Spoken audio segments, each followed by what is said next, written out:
What was the danger? Success. I think success is a double-edged sword. You want to shadow box with it, but you don't want to embrace it or dance to. The world of cinema has just been torn apart by grief as Robert Redford, an immortal monument of Hollywood, closed the extraordinary journey of his life at the age of 89 on September 16, 2025, in the stillness of his Utah home. The final breath of the man who once defined an entire era quietly slipped away, leaving unbearable sorrow for his family and for countless devoted fans. For more than 6 decades, he was not merely a presence on the silver screen, but a force that elevated the very art of cinema itself. He won the Academy Award with Ordinary People, founded Sundance, the sanctuary of cinematic dreams, and left behind a chapter that will never fade from the history of world culture. Robert Redford gave humanity unforgettable performances, rare elegance, and planted within the hearts of audiences a haunting longing for a golden age long gone. Yet behind that radiant glow was a soul scarred by cruel tragedies, the death of his firstborn son, the heart-rending losses, and the wounds that never closed. Time proved unforgiving, and fate has now struck its most brutal blow, taking from us a warrior who carried both beauty and pain within him, who endured loss with extraordinary composure, and who transformed suffering into works that touched the deepest corners of the human heart. What we are witnessing is not merely the passing of Robert Redford. It is the collapse of a monument, the extinguishing of flame that once lit up generations, the silence of a voice that once thundered against injustice and whispered of love, loss, and resilience. His death is not simply another sad chapter in a tragic life. It is a shattering truth, a cruel blow upon the heart of humanity, leaving millions breathless in grief. To the world, Redford blazed as a golden icon of Hollywood. Yet in the fragile dawn of his life, he lay imprisoned in a narrow bed, his small body paralyzed by polio, his spirit dragged into shadows no audience would ever witness. Born on August 18, 1936 in Santa Monica to Charles and Martha, and raised as an only child in Van Nuys. He grew up with modest means under the long shadow of the Depression, learning far too early how fragile a young life could be. At just 10 years old, he felt the suffocating weight of illness, the terror of willing a limb to move when it refused to obey, and the fear of never walking again. Yet his mother, Martha, refused to let him give up, massaging his stiffened legs night after night and whispering hope into silence. By the late 1940s, restless and angry, he drifted into reckless company in Los Angeles until a brush with police jolted him onto a safer path. He found escapes in sketchbooks, in the sky, and in sport, showing such promise at tennis that he once warmed up legend Pancho Gonzalez. But fate was relentless. In 1955, at just 18, Redford's mother entered surgery and never returned, leaving him devastated. His father never remarried, and the family home became a hollow echo of grief, a silence that followed Redford into adulthood, into fame, and into triumphs forever shadowed by loss. A sports scholarship to the University of Colorado soon slipped away through heavy drinking, and humiliation pushed him into exile across Europe, where he painted, sketched, and walked through France, Spain, and Italy, slowly reshaping himself. When he returned to New York, he carried scars but also resilience, studying art at Pratt Institute before daring to try acting at the American Academy of Dramatic Arts. Small television roles barely paid rent, and casting directors dismissed him as too pretty for depth, trapping him in a gilded cage of beauty. Yet in 1963, Broadway shattered those chains. As a young husband in Neil Simon's Barefoot in the Park, Redford revealed wit, timing, and vulnerability that critics and audiences could not ignore. From there, films followed. First small roles, then the stardom that would etch him into cinema history. The late 1960s and 1970s crowned him as one of the most bankable stars alive with unforgettable portrayals. The Sundance Kid and Butch Cassidy in The Sundance Kid, Johnny Hooker in The Sting, Bob Woodward in All the President's Men, and a romantic lead in The Way We Were. Yet every triumph carried a shadow of expectation. Every ovation weighed against the suspicion that he was only a poster, not an artist. Even at the height of fame, Redford fought to prove that behind the golden face was substance, conviction, and heart. Failures like The Great Gatsby cut deeply, reminding him how mercilessly the world judged his golden boy. But he pressed forward with bolder work, insisting cinema had a duty to reflect reality, however uncomfortable. That conviction, often lonely, became his compass. And now, with his passing, the story closes on a man whose life was written in both radiance and scars, resilience and loss, triumph and grief, a legend whose silence resounds louder than applause. More than any role, his decision to step behind a camera for ordinary people defined Robert Redford. The industry whispered that a handsome leading man could never summon the vision or discipline of a true director, and every day on set felt like walking a tightrope under the gaze of doubters waiting for him to stumble. Yet what emerged was triumph, a piercing, intimate film that tore open the silence of grief and earned him the Academy Award for Best Director. For Redford, that Oscar was more than recognition. It was vindication, a release from years of suspicion, a declaration that he belonged not only in front of the camera, but behind it as a master storyteller. Still, his hunger reached further. In 1981, he planted what would become the beating heart of independent cinema, Sundance. What the world now reveres as a sanctuary for dreamers began as a fragile vision, ridiculed by skeptics, starved for funding, and kept alive only by his resources and unshakable faith. Friends warned he was risking too much, and nights came when collapse seemed inevitable, but he carried it forward, not for himself, but for others, to give the stage he once struggled to claim, to create a haven where raw, unpolished voices could finally be heard. He sacrificed peace, fortune, even companionship, enduring the solitude of a man who refused the easy road, so that others might walk a harder path with hope. Thus, the brilliance of Robert Redford's golden age was never a simple shine. It was brilliance edged with pain, the weight of beauty that often felt like a prison, the crushing sting of expectation, the exhaustion of proving himself again and again, and the endless strain of nurturing a fragile dream into a sanctuary. The world saw the triumph. Redford lived the struggle. Yet it was in that very struggle that his legend was forged, not as a man who merely basked in fame, but as one who carried its shadows, wrestled with them, and turned them into something enduring. Today, as we mourn his passing, the truth resounds clearer than ever. The world remembers a star, but what endures is the artist who proved that even at the summit, the climb is never free of pain, and that greatness, in the end, is born not from ease but from fire. To the world, Robert Redford's life shimmered like a Hollywood fairy tale. Yet behind the dazzling premieres and thunderous applause unfolded a far more intimate story, one of love found young, of fragile beginnings, of a man who believed he had finally secured a sanctuary no storm could breach. In 1958, just 22 years old and still a stranger fame, he married Lola Van Wagenen, a woman of quiet brilliance and steadfast grace, who became not only his partner but his refuge. Their early days were stripped of glamour, borrowed furniture filling sparse rooms, nights spent stretching a few dollars as far as they would go, whispered promises shared under dim lights that love alone would be their wealth. For Redford, who had known illness, loss, and the ache of uncertainty, those first years with Lola were a revelation. In her presence, the chaos of the outside world seemed to still, and for the first time, he allowed himself to believe in permanence, in the simple miracle of family taking root. What they built together was not the Hollywood dream others imagined, but something rarer and more sacred, a fragile haven of devotion and defiance, a vow that whatever storms lay ahead, they would face them hand in hand. The first storm arrived with a cruelty neither of them could have imagined. Swift and merciless, their firstborn, Scott, lived for only a few weeks, and with his passing, the fragile sanctuary they had built together cracked under a grief too vast for words. The nursery they had painted with trembling anticipation, filled with tiny clothes and dreams of lullabies, collapsed into a suffocating silence, the kind that does not simply linger in rooms, but burrows into souls. Lola, once a wellspring of quiet strength, was left with arms that ached to cradle a child who was no longer there, her every glance at an empty crib a fresh wound that refused to close. Redford, too, was broken, carrying the unbearable knowledge that no measure of love, no measure of success, could ever rewrite those vanished days. Years later, he would whisper, "You never heal from something like that. You just learn to live around it." But the truth was harsher.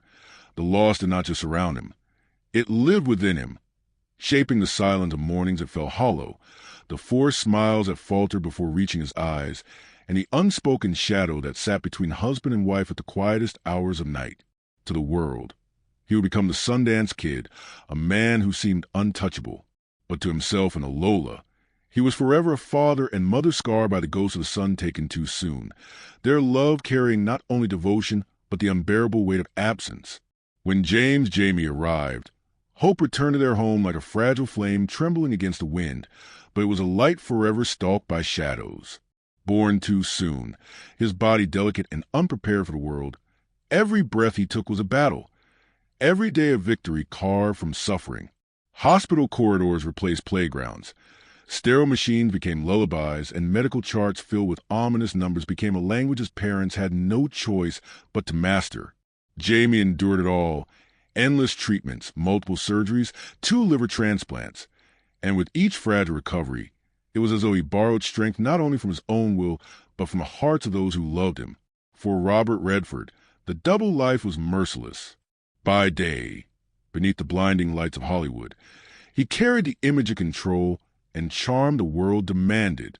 By night he sat in dim hospital rooms, gripping the small hand of his son and whispering promises he knew he might never keep.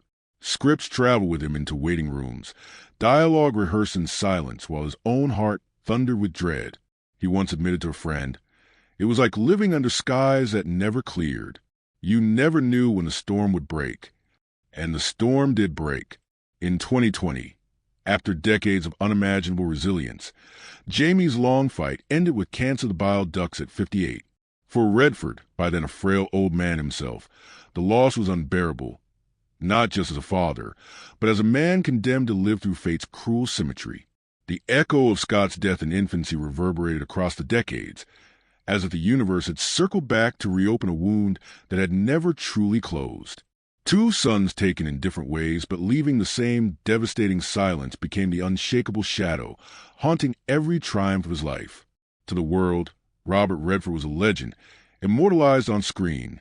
To himself, he was a father twice broken, condemned to carry a sorrow so vast that no award, no ovation, no standing applause could ever touch it. His fame gilded him in light, but behind that glow lived a grief darker and heavier than the world could ever know. Through every heartbreak and every storm, Lola remained by his side, their marriage stretching nearly 3 decades, carrying him from the anonymity of their hungry youth into the merciless blaze of global fame. She was a quiet shield who protected their 4 children from Hollywood's chaos, while he disappeared into faraway sets, chasing roles, chasing purpose, chasing an identity larger than himself. Together they bore distance, gossip, and the crushing weight of a public image that left little space for private peace. Yet time, merciless and unyielding, eroded even the strongest foundations. In 1985, after 27 years, the inevitable fracture came. There was no scandal, no betrayal, no shouting, only silence, sorrow, and the hollow recognition that 2 people who had once clung to each other like lifelines had slowly drifted into separate worlds. For Redford, the end was not just the loss of a marriage, but the shattering of the only sanctuary he had ever known. He never spoke of Lola with bitterness. Instead, he carried her memory with reverence, often calling her the great love of his life, the woman who steadied him when he was still unproven, the partner who endured his absences, who bore his heaviest burdens long before the applause and accolades. Yet beneath that gratitude lived a grief few ever saw. The grief of a man who realized too late that love alone cannot always withstand the weight of time, ambition, and distance.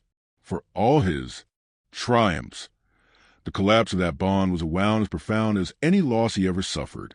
What makes this chapter of Robert Redford's life so searing is not merely the tally of losses, but the cruel contrast between image and reality. The world saw him stride across screens with effortless charm, outwit villains as Johnny Hooker, command truth as Bob Woodward, or lift an Oscar for ordinary people. Yet the man behind those roles walked into homes where silence weighed heavier than applause. He lived 2 existences at once, one bathed in camera lights, another dimmed by hospital lamps. The public adored a legend. His family knew a father whispering encouragement to a fragile child, a husband quietly holding together a marriage strained by distance and grief. From those private torments emerged a strength no critic could measure. His films resonated because they were born of contradiction, joy and despair, victory and loss, light and shadow. His performances carried grace because he had lived moments where grace seemed impossible. Redford embodied resilience not as an easy slogan, but as a relentless choice to rise, to endure, to create, even when everything seemed collapsed beneath him. His marriage to Lola, their decades of devotion and fracture, the shattering loss of Scott, the long fight and final farewell to Jamie, the parting of two people who once believed love could conquer all.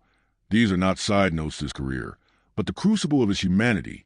The applause will always belong to Hollywood, but the silences, the ones steeped in grief, dignity, and endurance, belong to Robert Redford, the man. And now, with his passing, it is within those silences, as much as in the ovations, that his truest legacy resides. In the years after his marriage ended, Robert Redford did not drift carelessly through the romances that tabloids imagined. He moved cautiously, testing whether his heart, fractured by loss and time, could still risk trust. There were moments of warmth that glowed briefly, each carrying its own truth. With Sonia Braga, whose fire and artistry matched his restless energy, there was admiration and a fleeting joy of two creators colliding. With Lena Olin during the filming of Havana in 1990, the chemistry was so undeniable it seemed destined for more, yet reality proved harsher than the promise of a script. There were others like costume designer Kathy O'Rear, who stood quietly beside him, a gentle anchor when the machinery of fame felt crushing. These connections were not failures but fragile bridges, small attempts to cross the distance between who he had been and who he was struggling to become. Yet none endured. Each ending left a bruise, reopened the wound of a marriage he still carried like an unhealed scar. He admitted privately, "I always wanted love to steady me, but I also knew too well how devastating it is when it disappears." Jane Fonda, who knew him over decades, offered the most piercing glimpse. He could draw you close, but always held something back, as if guarding a door no one else could enter. That distance was not indifference, but survival. Redford had lived through what most hearts could not. The death of an infant son, the long illness and eventual loss of another, and the collapse of the love that had once defined his youth. To emerge from those storms was to learn a merciless truth, that love is both salvation and devastation, and to reach for it is to risk being broken again.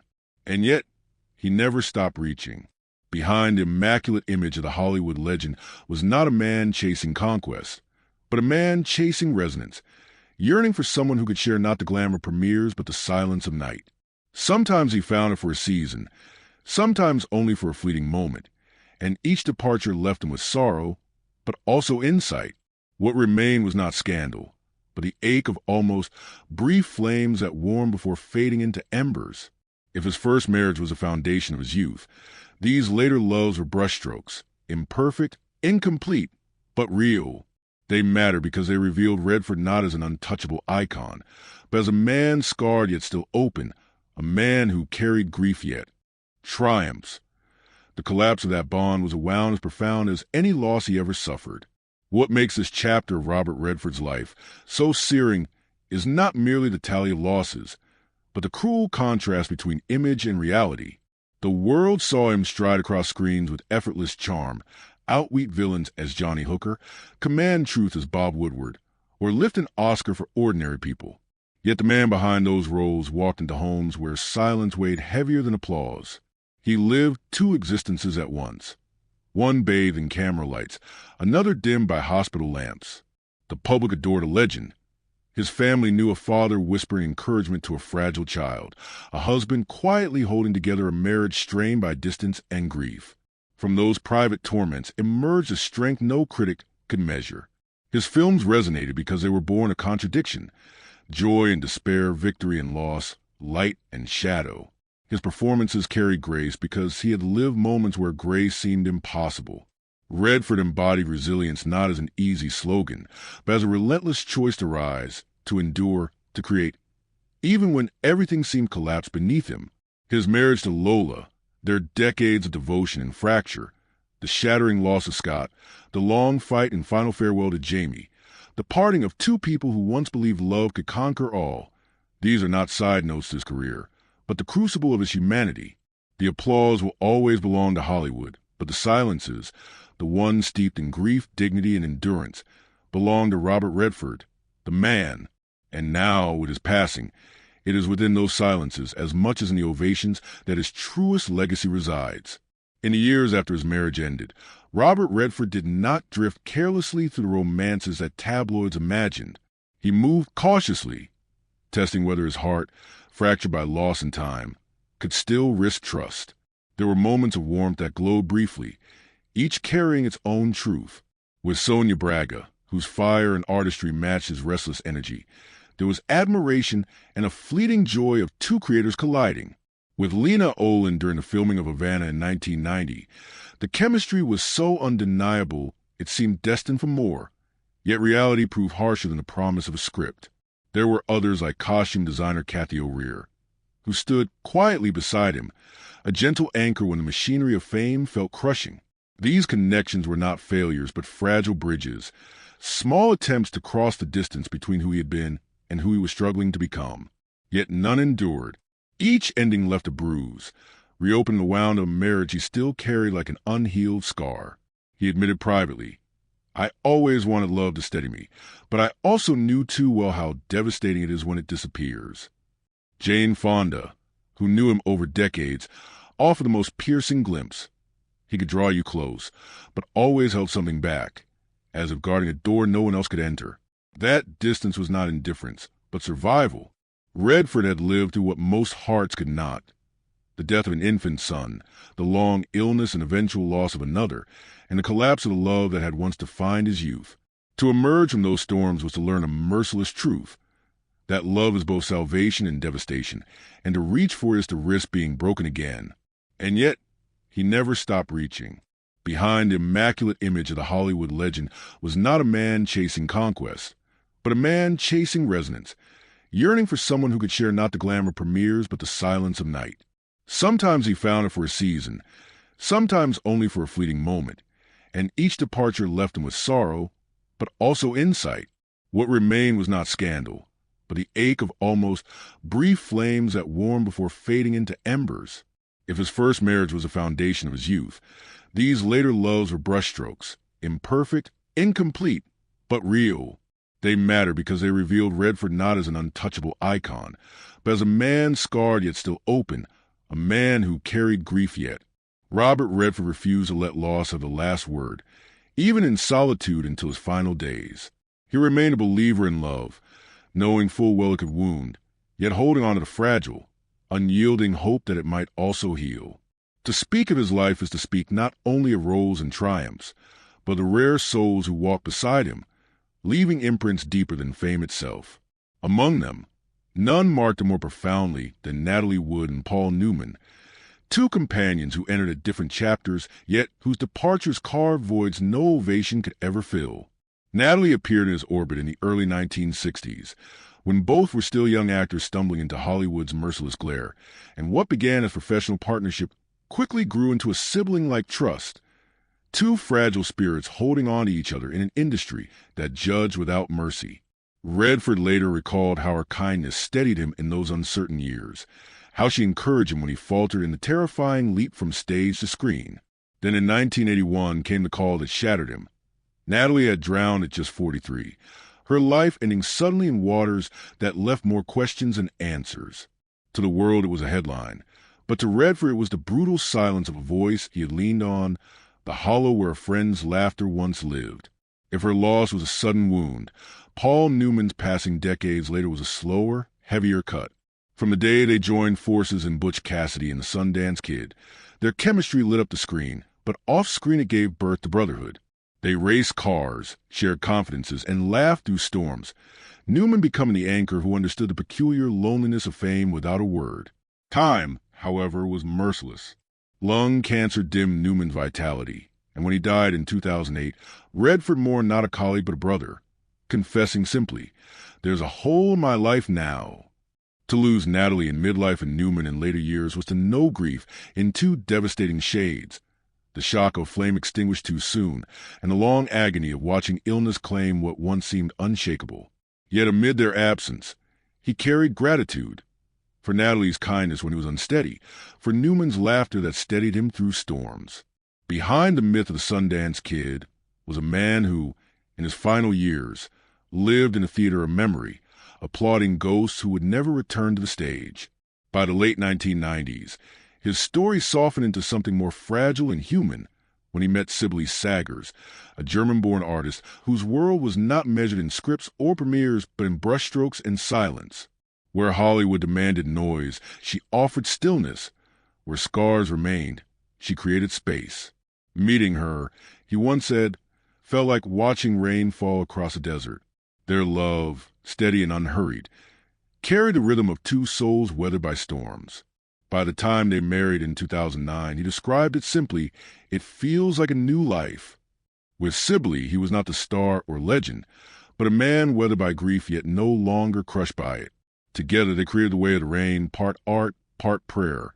Her colors and movement joined with his voice to honor the earth's fragile beauty.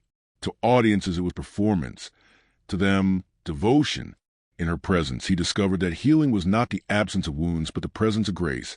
The scars softened as though by water. In his final years, his stride slowed, his voice softened, yet his mind remained sharp and tethered to Sibylle, the woman who brought him rain after decades of drought. On September 16th, 2025, in the stillness of his home in Sundance, Utah, under a vast desert sky, Robert Redford exhaled one last time. His departure was not marked by fanfare, but by the hush of inevitability, a single breath that closed the final act of life that had fought storms, carried losses, and still insisted on hope. To the world, it was the end of an era. To his family, it was the collapse of their center. Sibylle, devastated, clutched keepsakes still bearing his touch. His children and grandchildren mourned not an icon, but the scarred, steady presence who had anchored them.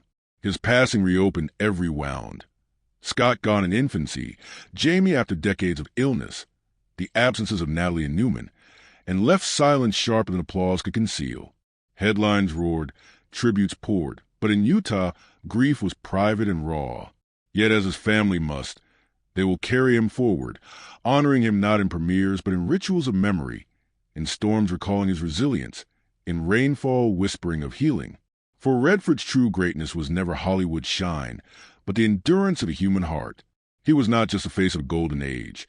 He was its conscience, its restless spirit, proof that behind every light lies shadow, and behind every triumph lies sacrifice. The world will remember the Sundance Kid, the sly brilliance of Sting, the urgency of all the president's men, the quiet authority of ordinary people. But his greatest performance was how he bore grief without surrender, carried beauty without being blinded, held fame without losing integrity. He built Sundance not as a shrine to himself, but as a sanctuary for others, guarding its flame until his last breath. At his death, his wealth was counted at $200 million, yet his true treasure was balance: art, nature, family. Even in frailty, unfinished projects lingered, evidence of a spirit that never stopped searching. His story resonates because it was not perfect but human. 2 sons lost, friends gone, a marriage broken, yet a man who endured, transformed wounds into wisdom, and turned private pain into universal art. That is why his absence feels unbearable. Not because he was untouchable, but because he was one of us. Proving greatness is born not of ease, but of fire. To honor him now is not to count awards, but to whisper gratitude, to tell his stories, to remember that true greatness is not applause but endurance, not fame but humanity. May Robert Redford rest in eternal peace. His spirit carried in the stories he told, the voices he lifted and the lives he touched. The curtain has fallen, but his echo endures. In every filmmaker he inspired, in every audience he moved, in every heart that refuses to surrender despite sorrow.